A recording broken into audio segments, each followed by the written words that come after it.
और सज्जनों, आज आप सभी भगवत प्रेमीगण बड़े सुंदर सुंदर प्रसंगों को श्रवण करेंगे। और सज्जनों, आज इस कनौरा में सबसे बड़ी हर्ष की बात है कि आज दो खुशियां हैं। और वो दो खुशियां कौन सी?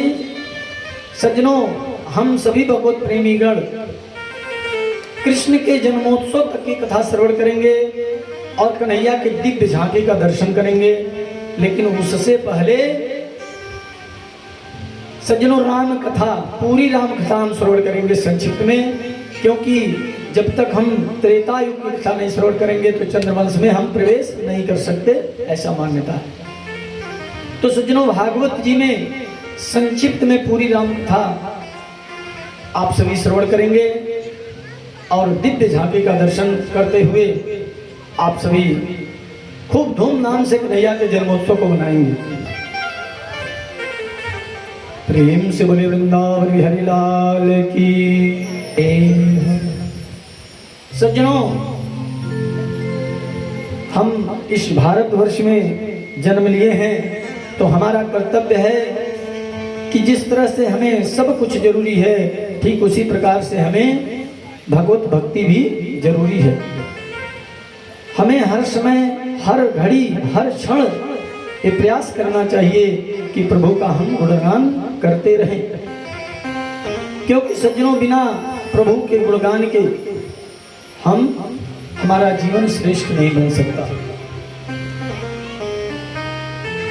अत्रापि भारतं श्रेष्ठं जम्बूद्वीपे मामुने, यतो हि कर्म भूरेसा ततो अन्या भोग भूमया। अर्थात सज्जनों, इस जम्बू द्वीप में भी भारतवर्ष हमारा श्रेष्ठ है, क्योंकि यह कर्म भूमि है। यहाँ कर्म करने वाले की ही पूजा होती है, पूजा की जाती है। तो सज्जनों, हम सभी अच्छे कर्म करते हुए अपने इस जीवन में सफलता की तरफ बढ़े। कहते हैं विप्राणाम भूषणम विद्या पृथिव्याम भूषणम नृपाः, नवसो भूषणम चंद्र शीलम सर्वस्य भूषणम्। सज्जनों, विप्र का आभूषण विद्या होता है। विप्राणाम भूषणम विद्या, विप्र का आभूषण विद्या होता है और पृथ्वी का आभूषण राजा होता है। आकाश का आभूषण चंद्र एवं समस्त चराचर का आभूषण सदाचार होता है। तो सज्जनों, हमारे जीवन में यदि सदाचार नहीं है ना तो कुछ नहीं है। सबसे बड़ी महत्वपूर्ण चीज है सदाचार।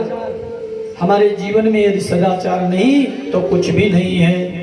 इसलिए अपने जीवन में हम सदाचार को अपनावें। और सज्जनों, हमारी माताओं के लिए एक बड़ी विशेष सूचना है। हमारी माताएं, सज्जनों, यदि पत्नी के मांग के बीच में सिंदूर लगा हुआ है तो उसके पति की अकाल मृत्यु नहीं होती, ऐसा मान्यता है। जो स्त्री अपने मांग का सिंदूर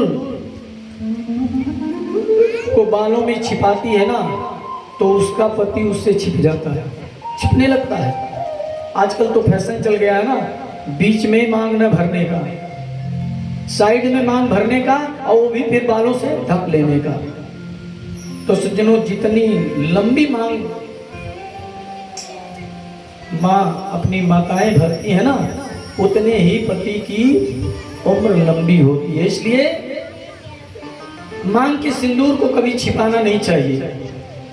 और जो स्त्री बीच मांग में सिंदूर न लगा करके किनारे की तरफ सिंदूर लगाती है, उसका पति उससे किनारा कस लेता है। ये सत्य है ना। यदि स्त्री के बीच मांग में सिंदूर भरा है सज्जनों, तो उसके पति की लंबी आयु होती है, इसमें संशय नहीं है। सज्जनों, रामायण में एक प्रसंग आता है कि जब बाली और सुग्रीव के बीच में युद्ध हो रहा था तब श्री राम ने बाली को नहीं मारा था। जब बाली के हाथों मार खा करके सुग्रीव श्री राम के यहाँ पहुंचा तो श्री राम ने कहा कि तुम्हारी और बाली की शकल एक जैसी थी, एक जैसी है, इसलिए मैं भ्रमित हो गया था, मुझे समझ में नहीं आया कि बाली हो कि सुग्रीव। अब आप बताइए कि श्री राम की नजरों से भला कोई दूर हो सकता है क्या? है? छुप सकता है? असली बात तो यह थी सज्जनों कि श्री राम ने यह देखा कि बाली की पत्नी तारा जो थी वह मांग में पूरा का पूरा सिंदूर भरी थी, तो उन्होंने सिंदूर का सम्मान करते हुए बाली को नहीं मारा था। दूसरी बात, जब सुग्रीव ने बाली को ललकारा तब तारा स्नान कर रही थी, उसी समय भगवान ने देखा कि मौका अच्छा है, सो देख करके बाण छोड़ दिया। अब आप बताइए कि जब मांग में सिंदूर भरा हो तो परमात्मा भी उसे नहीं छू सकता, नहीं मारते, फिर उनके सिवा कोई और क्या मारेगा। इसलिए आप सभी माताओं को, बहनों को ये निवेदन है कि मांग में सिंदूर भरें तो ऐसा भरे ना कि जिससे पति की लंबी आयु हो, बीच में हो मांग, छिपाने की जरूरत नहीं है। तो आप सभी, क्योंकि सज्जनों जीवन में पति एक बार मांग भरता है ना, एक बार मांग भरता है और एक बार मांग भरने के बाद जीवन भर उसे मांग पूरा करना पड़ता है पत्नी का, है ना, हमेशा मांग पूरा करना पड़ता है। तो ऐसा मांग भी ना मांगे पति से कि पतिदेव ने पूरा कर सके, है ना। सबको पता होगा अपने अपने पतियों के बारे में कि हमारा पति क्या कर रहा है। अब 10,000 रुपये महीने की कमाई हो और 10,000 रुपये की साड़ी की डिमांड कर दी जाए तो बताओ कहाँ पूरा होगा। तो मांग ऐसी होनी चाहिए जिससे आपस में प्रेम बना रहे। आइए सज्जनों, इस महासागर में गोता लगाते हुए गज और गाय की कथा की तरफ चलते हैं। बड़ा सुंदर प्रसंग है। कहते हैं परीक्षित, हम भगवान को याद नहीं करते, हम भगवान को याद नहीं करते, ऐसी बात नहीं है, बहुत याद करते हैं प्रभु को। लेकिन कब याद करते हैं? जब हमारे ऊपर संकट आता है तब प्रभु को याद करते हैं। हम जब सुखी होते हैं ना तो भगवान को भूल जाते हैं, और जब हमारे ऊपर विपत्ति का पहाड़ टूटता है तो हम प्रभु को याद करते हैं। दुख में सुमिरन सब करें, सुख में करें न कोई, जो सुख में सुमिरन करे सो दुख काहे को होय। सज्जनों, परमात्मा की याद सुख में ज्यादा करो, ईश्वर का याद सुख में ज्यादा करो तो दुख आवे ही क्यों, है ना। यदि हम भगवान को जिस समय सुखी होते हैं उस समय याद करते रहे ना तो हमारे जीवन में दुख आवे ही ना। सज्जनों, एक बात मुझे स्मरण हो रही है। एक पर्वत था और उस पर्वत का नाम था त्रिकूट पर्वत। त्रिकूट का अर्थ होता है सज्जनों 3 प्रकार के शिखरों वाला कूट, अर्थात कूट को ही पर्वत कहते हैं। उस पर्वत में सब वास करते हैं, बड़े हिंसक प्राणी, बड़े बड़े जीव जंतु उसमें वास करते हैं। लेकिन सज्जनों, उसी त्रिकूट पर्वत की मंगलमयी कंदरा में एक हाथी रहता था। प्रेम से बोले वृंदावन हरिलाल की जय जय। आप सभी शांति का दान दें, आपस में बातें मत करें। तो सज्जनों, उसी त्रिकूट पर्वत की मंगलमयी कंदरा में एक हाथी रहता था जिसका नाम था गजेंद्र। उसे गजेंद्र के नाम से विभूषित किया गया था। सज्जनों, गजेंद्र का अर्थ होता है हाथियों का राजा। वह बड़ा शक्तिशाली था गजेंद्र। उसके अंदर 10,000 हाथियों का बल था। कितना? 10,000 हाथियों का बल था गजेंद्र के अंदर। और उसके परिवार में उसके पास 50 पत्नियां और 150 पुत्र थे। इतना बड़ा परिवार था उसका। 50 पत्नियां और 150 पुत्र। जब वो अपनी पत्नी और पुत्रों के साथ जंगल में भ्रमण करने निकलता था तो छोटे छोटे जो जीव रहते थे ना उस वन में, सब गजेंद्र के नाम का जयकारा लगाते थे। गजराज की जय हो, गजेंद्र की जय हो। सो वह तिरछी नजर से सब जीवों को देखता था और सबसे कहता था, यदि तुम्हें कोई सतावे, यदि तुम्हें कोई कष्ट दे तो मुझसे कहना। यह वह अपने स्वाभिमान में कहता था, अहंकार बस कहता था कि मेरे रहते हुए तुम्हें कोई कष्ट नहीं दे सकता। और सज्जनों, एक दिन वह गजेंद्र अपनी 50 पत्नी और 150 पुत्रों को साथ में लिया और साथ में लेकर के किसी विशाल सरोवर में स्नान करने के लिए पहुंच गया। और सज्जनों, हाथियों को जल में स्नान करने में बड़ा आनंद आता है। अपनी 50 पत्नी 150 पुत्रों को लेकर के वह जल में क्रीड़ा करने लगा। और सज्जनों, उसी सरोवर में एक विशाल ग्राह रहता था। जब जल में किलोहल हुआ, वह गजराज उस जल में स्नान करने लगा अपने बच्चों के साथ, पत्नियों के साथ। तो जल में किलोहल जब हुआ तो ग्राह ने देखा कि अरे ये क्या हो रहा है। सो ऊपर नजर डाला तो देखा किसी विशाल गजराज ने उस जल में अपने बच्चों पत्नियों के साथ स्नान कर रहा है। सो ग्रह आकर के गजराज के पैर को पकड़ लिया। गजराज के पैरों को जकड़ लिया। और सज्जनों, उस हाथी ने फिर भी कोई प्रयास नहीं किया, क्योंकि उसके अंदर अहंकार था कि मेरे अंदर 10,000 हाथियों का बल है। कोई छोटा मोटा जीव होगा, जब उसे पता चलेगा कि गजराज का पैर पकड़ा है तो आकर मुझसे माफी मांगेगा। उसके अंदर अहंकार भरा है।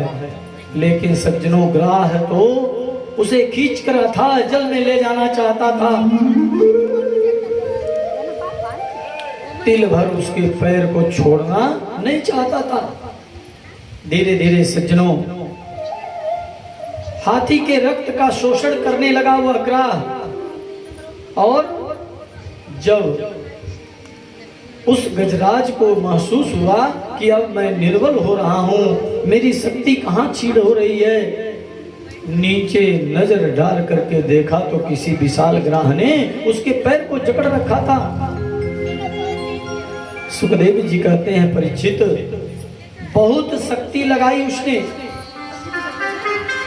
लेकिन ग्राह ने तिल भर हाथी के पांव को नहीं छोड़ा और उसे अथाह जल में खींच कर ले जाने का प्रयास कर रहा था। क्योंकि सज्जनों, जल जंतु जो होते हैं ना, जो जल में रहते हैं, उनकी शक्ति जल में दूना हो जाती है और उन्हें जल से बाहर निकाल दो तो शक्ति क्षीण हो जाती है। अब उस जल में ग्राह की शक्ति दूना थी। वह हाथी को खींच करके और अंदर ले जाना चाहता था। हाथी ने देखा कि अब तो मैं निर्बल हो चुका हूं। हाथी के आंखों में अश्रु झरने लगा। उसका जो अहंकार था, वह अहंकार चूर चूर हो गया कि मेरे अंदर 10,000 हाथियों का बल है। आज वह अहंकार चूर चूर हो गया। अपनी पत्नियों से बोला, देवी तुम जरा मेरा सहयोग करो ना, मैं संकट में हूं। मेरी रक्षा करो। अपने पुत्रों से बोला कि मेरी सहायता करो ना, मैं संकट की घड़ी में हूं। सज्जनों, पत्नी और बच्चों ने सूंड से सूंड मिलाया और सूंड से सूंड मिला करके खींचना प्रारंभ कर दिए। 50 पत्नियां, 150 पुत्र उस गजराज को खींचना प्रारंभ कर दिए। लेकिन सज्जनों, खींचते खींचते 3 महीने हो गए। कितने? 3 महीने हो गए। ग्राह ने हाथी के पैर को तिल भर नहीं छोड़ा। अब सज्जनों, 3 महीने तक उसके बच्चे सूंड से सूंड मिला करके खींचते रहे। फिर क्या हुआ? उस गजराज के बच्चों ने क्या किया? सूंड से सूंड हटाया और जाने लगे। गजराज कहता है, अरे तुम कहां जा रहे हो? इस संकट की घड़ी में छोड़ करके मुझे कहां जा रहे हो? मेरी रक्षा करो। गजेंद्र बच्चों से बार बार गुहार लगाता रहा, लेकिन बच्चे कहते हैं, पिताजी अब हमारी शक्ति क्षीण हो चुकी है, अब हम आपकी रक्षा नहीं कर सकते। गजराज ने अपनी पत्नियों से कहा, देखा, जिन पुत्रों को हम प्राणों से बढ़ करके प्रेम किए, जिन पुत्रों को उनकी रक्षा के लिए अपने पेट को काट काट करके उनका भरण पोषण किया, आज मेरी संकट की घड़ी में वही पुत्र मुझे छोड़ करके जा रहे हैं। गजराज के आंखों से अश्रु झर रहा है, रुदन कर रहा है गजराज। लेकिन सज्जनों, उस गजराज के जो 150 पुत्र थे, सब लोगों ने मुख मोड़ करके चले गए। सब गजराज पुकारता रह गया, लेकिन उनकी सहायता नहीं की। सब सज्जनों, 10-5 दिन उसकी पत्नियां भी खींचती रही, और जब वो अभी थक गई तो उसकी पत्नियां भी सूंड से सूंड हटाई और जाने लगी। गजराज कहता है, अरे इस संकट की घड़ी में पुत्र भी चले गए और तुम भी जा रही हो छोड़कर, मेरी रक्षा करो। पत्नियों ने कहा, अब हमारे अंदर वो सामर्थ्य नहीं, वो बल नहीं कि आपको अब हम खींच सकें। आज गजराज को लगा, आज गजेंद्र को लगा कि मेरी शक्ति तो अब क्षीण हो चुकी है। गजराज का जो घमंड था वो चूर चूर हो गया। आज गजराज कहता है कि संसार के लोगों से क्या सहायता मांगना। जब उसके बच्चे भी चले गए, पत्नियां भी चली गई, आज गजराज को यह प्रतीत हो रहा है कि इस संसार के लोगों से क्या सहायता मांगना। सहायता ही मांगनी है तो गोविंद से मांगू, प्रभु से मांगू। और सज्जनों, जल से एक कमल का फूल उस हाथी ने तोड़ा और सूंड को ऊपर करके प्रभु का स्तवन किया। और सज्जनों, हाथी ने अपनी आंखें बंद कर ली और बंद करके अब उसकी शक्ति क्षीण तो हो ही चुकी थी।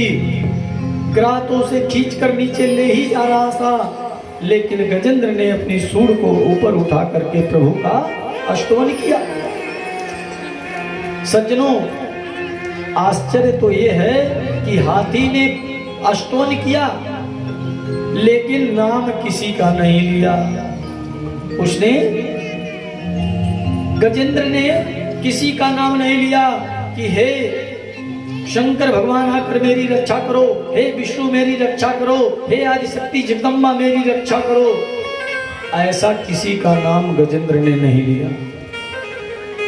सज्जनों, इसका नाम है गजेंद्र मोक्ष। और जो व्यक्ति गजेंद्र मोक्ष की कथा श्रवण करता है उसके जीवन से संकट कट जाते हैं, छट जाते हैं। गजेंद्र ने किसी का नाम नहीं लिया। और सज्जनों, इस स्तोत्र को जो रोज व्यक्ति पाठ करता है उसके संकट कट जाते हैं। लेकिन गजेंद्र ने जो भगवान की स्तुति की है उसमें नाम किसी का नहीं लिया। एवं व्योसितो बुद्धया समाधाय मनोहिती जजाप परमं जाप्यम प्राजन्म सोचितम। गजराज ने बड़ी सुंदर स्तुति की है। इसका अनुष्ठान भी होता है सज्जनों, परंतु उसने किसी का नाम नहीं लिया।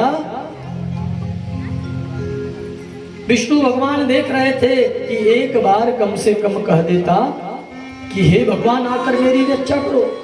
शंकर जी भी देख रहे थे। शंकर जी कहते हैं यदि पूरा नाम मेरा नहीं मालूम था तो सिर्फ यही कह देता कि हे भोले आकर मेरी रक्षा करो, मैं तुरंत जाकर रक्षा कर देता।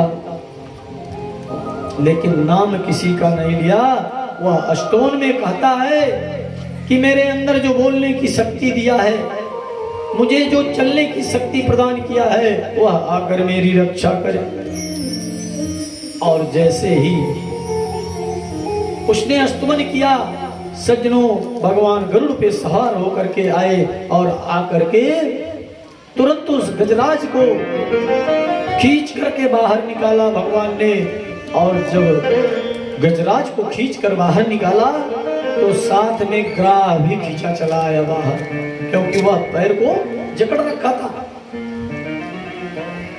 और जैसे ही ग्राह बाहर आया तो सज्जनों, भगवान ने सुदर्शन चक्र से ग्राह को मार दिया और मार करके गजराज को उबार लिया, बचा लिया। तो सज्जनों, प्रश्न हुआ कि भगवान ने ग्राह को उबारा है कि गजराज को है? तो सज्जनों, भगवान के हाथों मरना भी मोक्ष है और भगवान के हाथों बचना भी मोक्ष है। तो गजराज से पहले ग्राह को मोक्ष प्रदान कर दिया भगवान ने। ऐसी भगवान की महिमा है सज्जनों। इतना भगवान का तेज है। गरुड़ पर सवार होकर के आए और तुरंत रक्षा कर दी। सज्जनों, प्रभु के चरणों में जो प्रसादी चढ़ जाए वो भूल से पैरों में ना गिरे, ये हमेशा प्रयास करना चाहिए। हमेशा सोचना चाहिए कि जो भी प्रसाद है वो पैरों से कभी ना टच हो। सज्जनों, दुर्वासा जी एक बार भगवान के धाम में गए और भगवान ने अपनी प्रसादी माला दुर्वासा जी को पहना दी। दुर्वासा जी ने उस माला को लेकर के सीधे इंद्र के पास चले गए। इंद्र ने संत दुर्वासा को खूब स्वादिष्ट भोजन कराया, जिसके कारण दुर्वासा जी ने क्या किया, वह प्रसादी माला जो था वो इंद्र को पहना दिया। और इंद्र ने क्या किया, वह माला अपनी हाथी ऐरावत को पहना दिया। अब सज्जनों, हाथी ने क्या किया, उस माला को तोड़ करके पैरों से कुचल डाला, रोक दिया। तो जानते हैं क्या इसका परिणाम हुआ? इंद्र को लक्ष्मी से भ्रष्ट होना पड़ा। इंद्र के पूरे राज्य को बलि ने छीन लिया।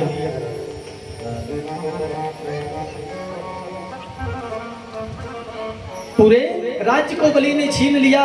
दैत्य लोग सम्राट बन गए। फिर देवताओं को लक्ष्य करके प्रभु ने समुद्र मंथन कराया।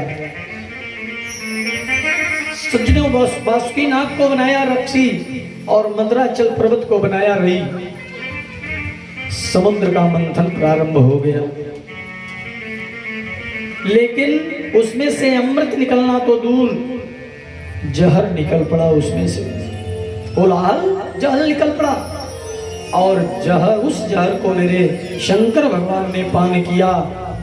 बोलिए शंकर भगवान की।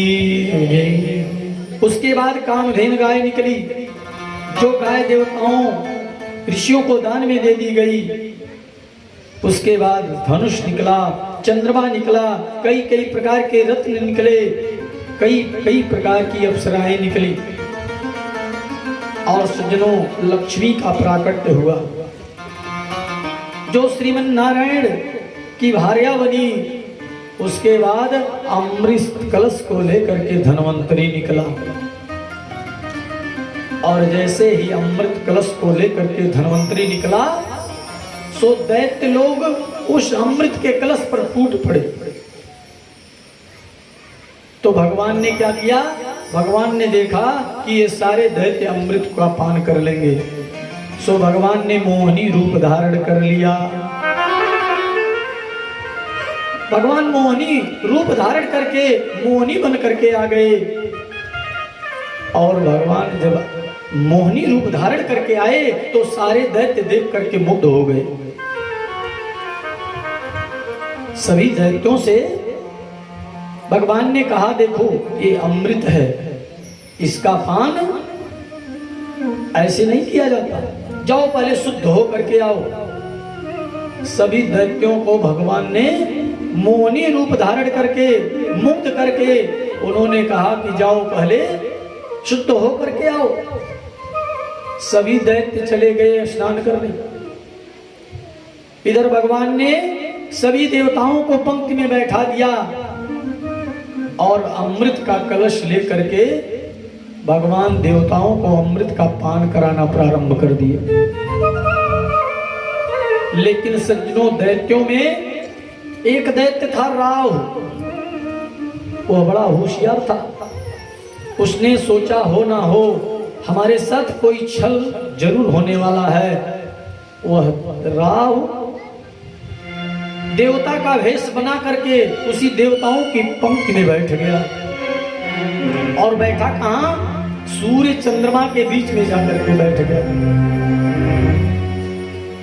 भगवान मोहिनी रूप धारण करके अमृत का पान कराने लगे, एक एक देवता को अमृत पिलाने लगे। सभी देवता अपने हाथों को अंजलि बना करके पीने लगे।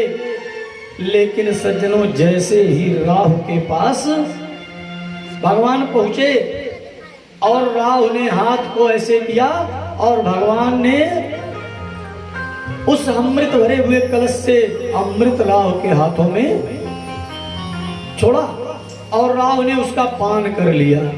और जैसे ही राहु ने पान किया सो सूर्य और चंद्रमा ने इशारा कर दिया, देखो ये दैत्य है। भगवान ने अपनी भृत्यु घुमाई तो देखा कि ये तो दैत्य है, राक्षस है। सो सज्जनों सुदर्शन चक्र से भगवान ने राहु के धड़ को सर से अलग कर दिया। लेकिन वह तो अमृत का पान कर चुका था, एक को मारने के चक्कर में दो हो गए। राहु से केतु हो गया, सर राहु हुआ और केतु धड़ हो गया। और सज्जनों हमारे भोले बाबा ने शंकर जी ने उस जहर का पान किया सबकी कल्याण के लिए। उन्होंने उस कोलाहल जहर का पान किया जिससे हमारे भोलेनाथ का नाम नीलकंठ हो गया। बोले नीलकंठ भगवान की। तो सज्जनों हमारे भोले बाबा तो इतने दयालु हैं, इतने कृपालु हैं कि उनकी महिमा का पार पाना बड़ा मुश्किल है, हमारे बस की बात नहीं है। एक चोर रहा, उस शंकर जी के बहुत बड़ा परम भक्त रहा। रोज शंकर जी के मंदिर में पूजा करे जाए, बिना शंकर जी के पूजा कैले वो चोरियों नहीं करते रहो। हाँ इतना भक्त रहल कि जब तक शंकर जी के पूजा नहीं करे चोरियों नहीं करे। रोज शिव जी के मंदिर में पूजा करे जात रहल। एक दिन गई शंकर जी के मंदिर में पूजा करे, जल चढ़ौलस, भांग धतूर बेलपत्र जोन कुछ रहल अर्पण कैलस और प्रणाम कैलस। भोले बाबा के ऊपर देखलस पार्थेश्वर महादेव के ठीक ऊपर सोने का घंट बनल रहल।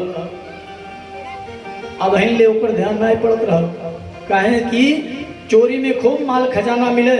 शंकर जी के भक्त रहल, पूजा करके जाए तो अच्छा खासा ऊपर कमाई हो जाए। आज ऊपर नजर हुआ सोने के घंट पे पड़ गई, सोचलस ई सोनवा का घंटवा मिल जात तो बड़ा बढ़िया रहा है। विचार कैलस की कल जौन बा इस सोने के घंटवे हम जौन बा एक चुराई मंदिर से। दूसरे दिन गई, रात्रि के समय में मंदिर में प्रवेश कई गई। अब प्रवेश कई के पार्थेश्वर महादेव तक पहुंचल। अब वो घंट जौन बा पार्थेश्वर महादेव के ठीक ऊपर रहल। यार वह बड़ा प्रयास कैलस, लेकिन वह घंट तक पहुंचले के कोनो उपाय नहीं रहा, कोनो ऐसा साधन नहीं रहे जोने पे रख के वो घंट के खोल ले। जब कोनो उपाय नहीं मिलल तब पार्थेश्वर महादेव के ऊपर खड़ा हो गए। उनके ऊपर खड़ा होके अब घंट लगल खोले, और जब घंट खोले लगल तब घंट का आवाज सुनाई दे रहा। और शंकर जी और पार्वती जी आपस में बात करते रहे। तुरंत पार्वती जी शंकर जी का त्रिशूल खींच रहे। कहली नहीं, अरे आप देखत नहीं बानी है, ये इतना बड़ा धृष्टता करत था, आपके ऊपर चढ़ गई आप जोन बा। शंकर जी कहले देवी तोरे देखले में और हमारे समझले में बड़ा अंतर है ना। आज तक जितना भक्त मिलने हमें, केहू बेलपत्र चढ़ौलस, केहू दूबा चढ़ौलस, केहू भांग धतूर मदार, दुनिया के जौन केहू नहीं पचा पावाला वो हम पचाई है ना। लेकिन आज ऐसन भक्त मिलल, अरे केहू केहू के ऐसन बा जब जल नहीं मिलल ना, दूध नहीं मिलल गाय के, तो एक एक गगरा जल ला के हमारे ऊपर उड़े दे, तब वो हम प्रसन्न हो जाए। अब कुछ माता लोग ऐसा बाटी शंकर जी के जब जल देवे जाइए तो लोटा में अच्छा तो फूल दूबा भांग धतूर मदार वही में सिक्को डाल दी है। अब भोले बाबा जब जल चढ़ाइए तो जल चढ़ाइए तो हमें भांग धतूर जो फंस जाए ना, तो भोले बाबा के ऊपर ठोक ठोक गिरेंगे, वही के ऊपर है ठोक ठोक गिरेंगे। शंकर जी कहना देवी आज तक ऐसा भक्त हमें नहीं मिलल हल कि जौन अपने आप के ही हमारे ऊपर चढ़ा दलस पूरा पूरा, और हम जाता टियो के वरदान देके आए। पार्वती जी हाथ पकड़ लिन, कहलिन हम नहीं जाए दे, वरदान देवे नहीं जाए दे। शंकर जी कहना भाई हमारा भक्त है और हम वरदान दे के मानो। अब वो एक दो नहीं तीन तीन वरदान दे। पार्वती जी हाथ पकड़ लें, कहलिन हमारे सर पे हाथ रख के कसम खा कि एक वरदान से ज्यादा नहीं देवा, अगर यह कसम खा तब जा। शंकर जी कहना ठीक बा, एक का वरदान दे भाई। पार्वती जी त्रिवाचा हरा लिन, शंकर जी वहां से चलने और जैसे पार्थेश्वर महादेव से प्रकट भइले, अब चोरवा उतर के लगल भागे खड़बड़ खड़बड़ और घंटे हिले। शंकर जी पकड़ लाने, कहने रे भाई तू कहाँ जाता? कल प्रभु आपका दर्शन हो गई, अब ऐसे ज्यादा का चाहिए? कहना नहीं, हम तो तुमके वरदान दे आए हैं, तो हमारा बड़ा सच्चा भक्त हुआ, हम तो के वरदान दे आए ही माना, तुम्हें कौन वरदान चाहिए? कहला साहब का दर्शन हो गई, ऐसे बढ़ के कुछ नहीं जाए।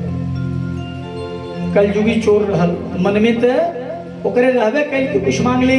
कहलस ठीक बा प्रभु, पहला वरदान ये दे दे कि हमार माई दोनों आंखें के आनहरिया ओके आंख मिल जाए। पहला वरदान मंगलस कि हमरे माई के आंख ठीक हो जाए। दूसरा वरदान ये दे दे कि हम बड़ा गरीब बाटी, रोज चोरी चकारी करीला, पुलिस का लाठी डंडा खाए पड़ला, इतना धन दे दे कि जौन बा में चोरी चकारी न करे पड़े।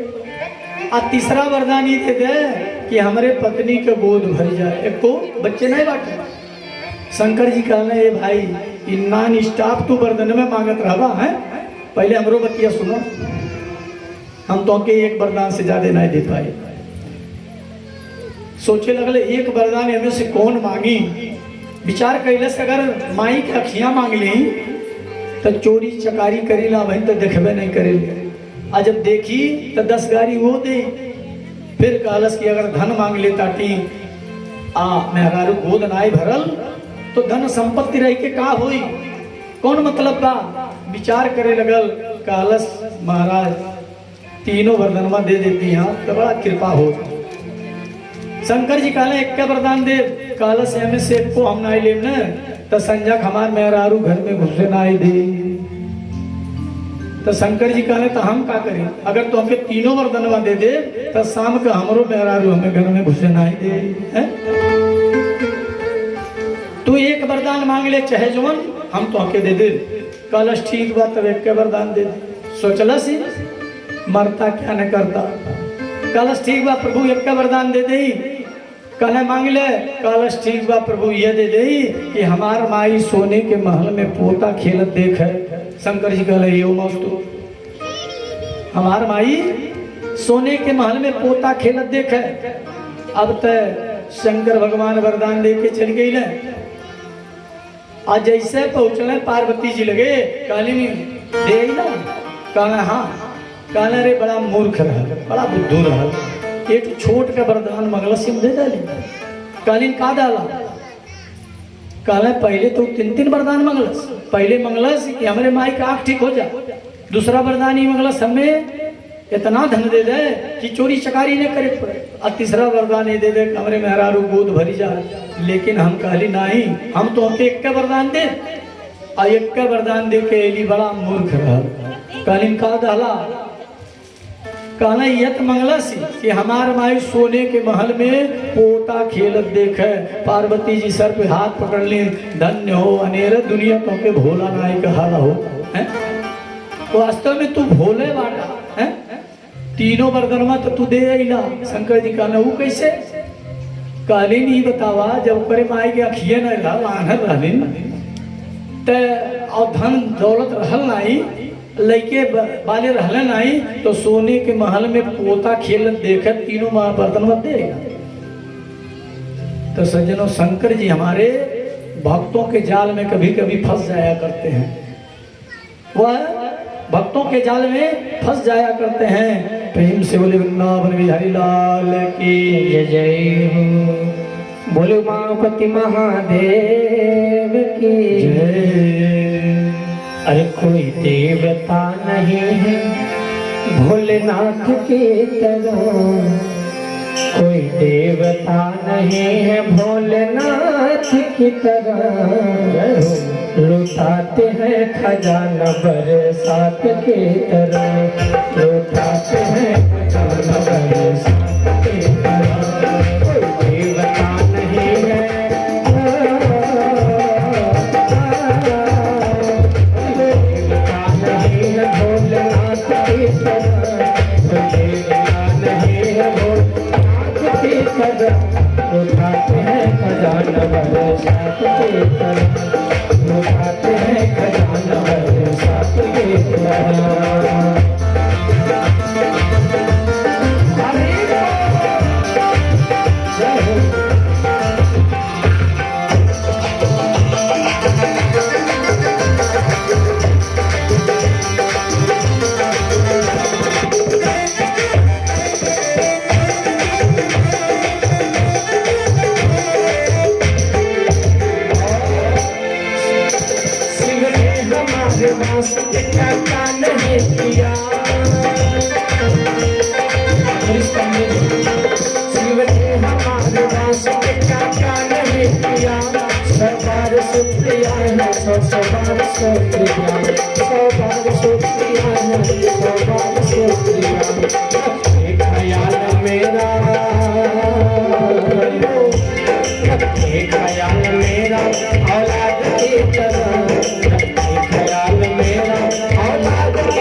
अभी आप लोग सुने हैं ना, चाहे भोलेनाथ को अमरीश पांडे जी यदि हमारी आवाज सुन रहे हैं तो आ जाए। सुने हैं ना कि चाहे भांग चढ़ाइए, चाहे धतूरा चढ़ाइए, चाहे शिवलिंग पे खुदा चढ़ जाइए, लेकिन हमारे भोलेनाथ एकदम से चकाचक प्रसन्न रहते हैं। तो सभी लोग प्रेम से दोनों हाथ ऊपर करिए और ताली बजाते हुए गाइए क्या। अरे रखते ख्याल मेरा, ख्याल मेरा औलाद की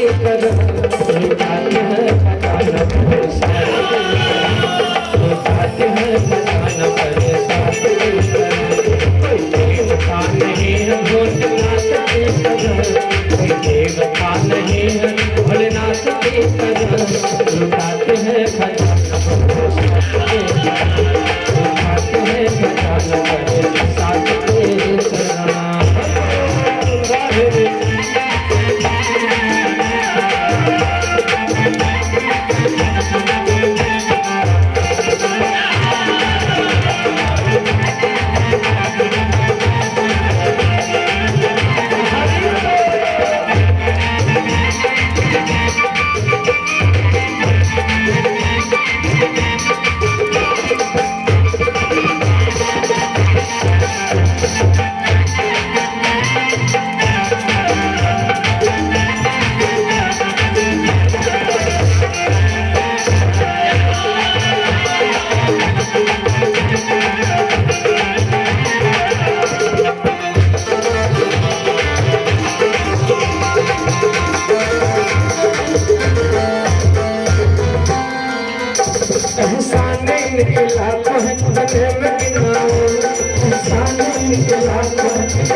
ये लाज मेरी समझे, ये लाज मेरी समझे अपनी लाज की तरह, ये लाज मेरी समझे अपनी लाज की तरह। शंकर भगवान की। हमारे भोलेनाथ ऐसे हैं, खुद बिना घर के रहते हैं लेकिन सबको अन्न धन दौलत सब कुछ एकदम भरे रहते हैं। तो सबको चाहिए ना।